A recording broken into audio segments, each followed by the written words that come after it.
Hey guys, hope you're doing well. This is California Firewomen, and my name is Athena Such. And I'm Kelsey Kutter.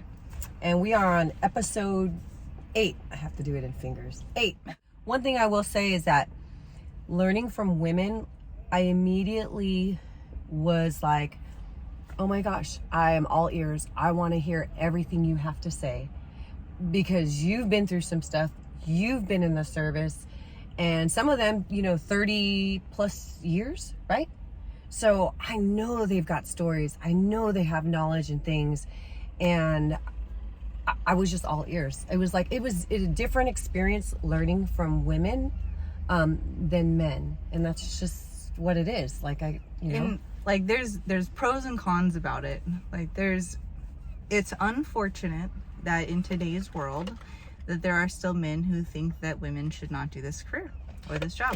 And it's unfortunate to come across, but it exists. Mm-hmm. And so to be able to be in an environment where that didn't exist at all for 2 whole days, because there are so many supportive men out there. So I don't want this to at all ever bash men. We love you guys. We do. You've laid the ground before us. Yes.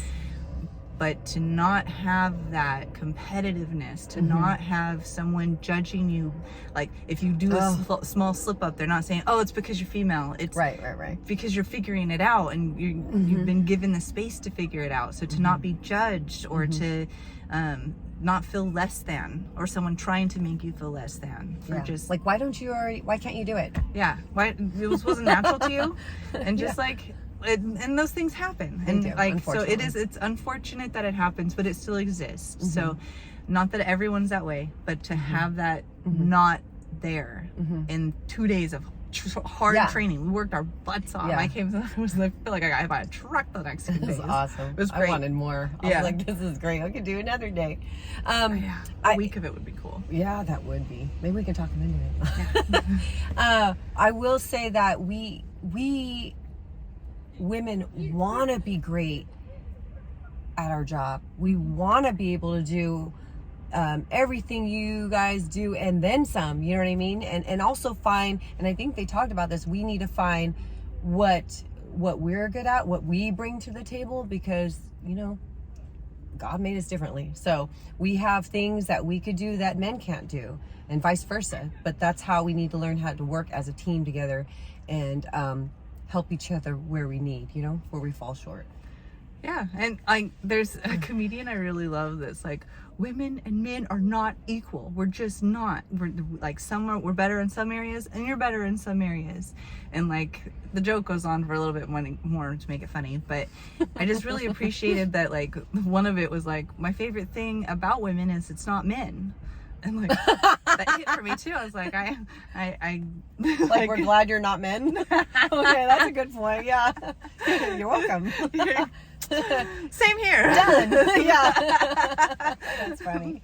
And so I loved the environment, and just having it a different there are so many strengths we have as women that we could bring to the table that we don't know about yet, or just a few people know about, because word's still spreading. So to be able to say, hey, you're really strong at that, but I can do this, and supplement, right? That's what makes yin and yang, is they're the opposite.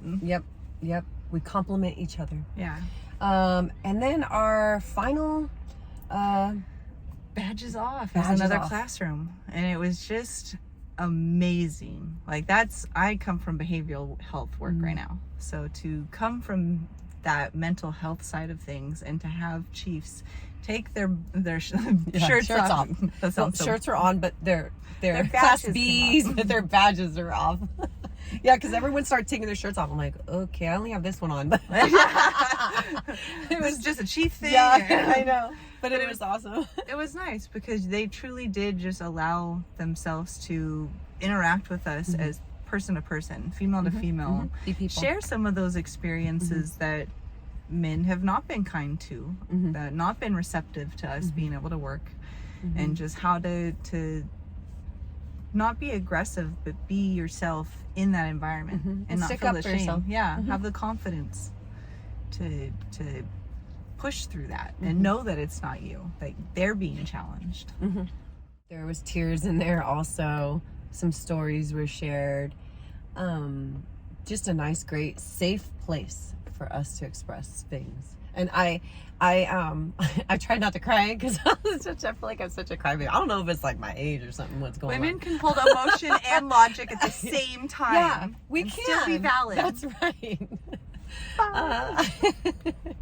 But yeah, I enjoyed that badges off. I thought that was really special, and it brought us back to like, hey, we're human, you know. We bleed the same blood. And we need to be there for each other and help each other. And then they also talked about like promoting, like, okay, when do you guys think it's a good time to promote, right? And they kind of went around. Everybody's like, 10 years or whatever else they. Yeah. Well, like after I've obtained this or I've gotten this many. Yeah, exactly. And I think she was just like, basically, it's when you're not going to be completely ready. So it's not when you're ready. It's not when you're ready. It's when you're 75% ready. That's right, 75% ready. And it really inspired me because I thought, being new in the fire service, I've only been in full-time almost 4 years. And it went like that, actually. And we're already promoting, like, I'll hopefully be an engineer, February of next year. And so what is it? It's already November. So just within a few months. And so things are happening fast in my department and in a lot of departments because people are retiring and, so forth. And so I'm thinking, wow, well, you know what? Yeah, I think I'm always going to be like, oh, just a few more years until I'm ready. And that's what I was thinking, like, oh, I need at least 10 years. Well, a good point was made is that you can also bring life experience with you that will help you in that next position that some people may not have, because we do have captains that are a lot younger, but they don't have the life experience that goes with it. So we shouldn't be so hard on ourselves to think that we can't do that because we don't have X amount of years. And then also, so what? Say I do have 10 years.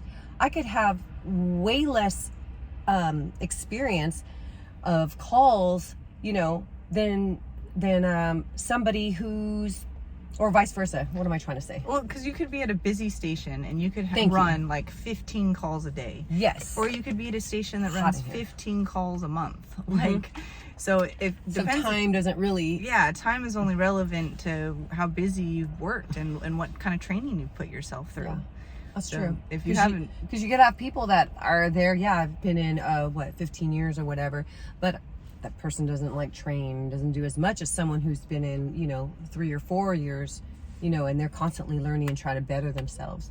So time isn't always like okay, now I'm ready to promote. No. Yeah. Which is it was nice to feel, because I think like as women we're a little more second guess to ourselves. Like, oh, I don't know, should I have to prove, I have to be better. And I think we're getting out of that, so I don't want to put that precedence, but like just some facts that I shared while we were there.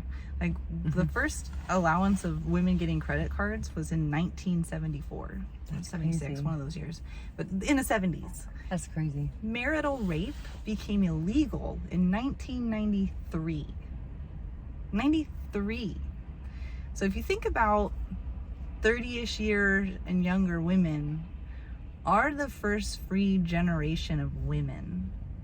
So like historically, like, wow, to be second class citizens, to not be people in some parts of history, like to become this far and to push forward through that. Like, we're finally in a place where we're not being controlled by men.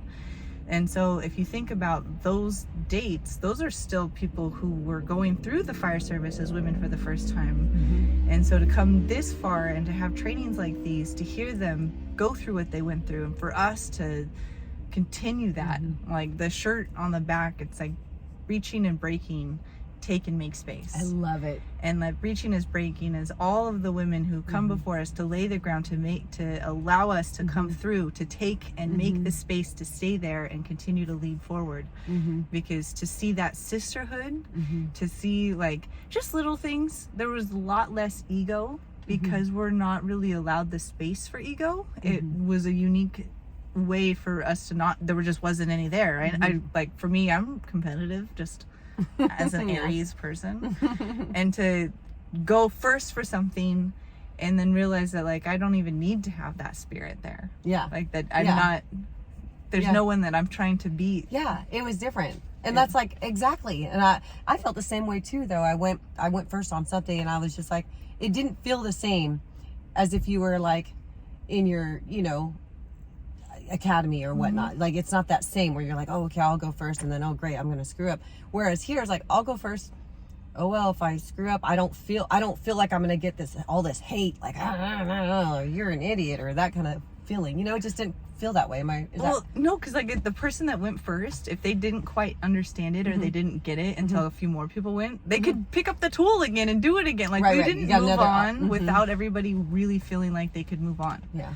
It was just a really cool space of like... It was a great learning environment, for sure. Yeah, and if you were being competitive, it was because you, like for myself, I wanted to see, oh, all right, let me get this rotary saw.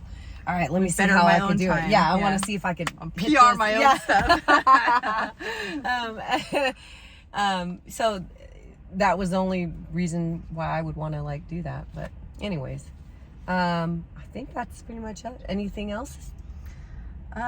Just that every female should attend one of these. Yes. You know, there's a fear of like men creeping up and talking like, oh, it's gonna be discrimination because it was all women.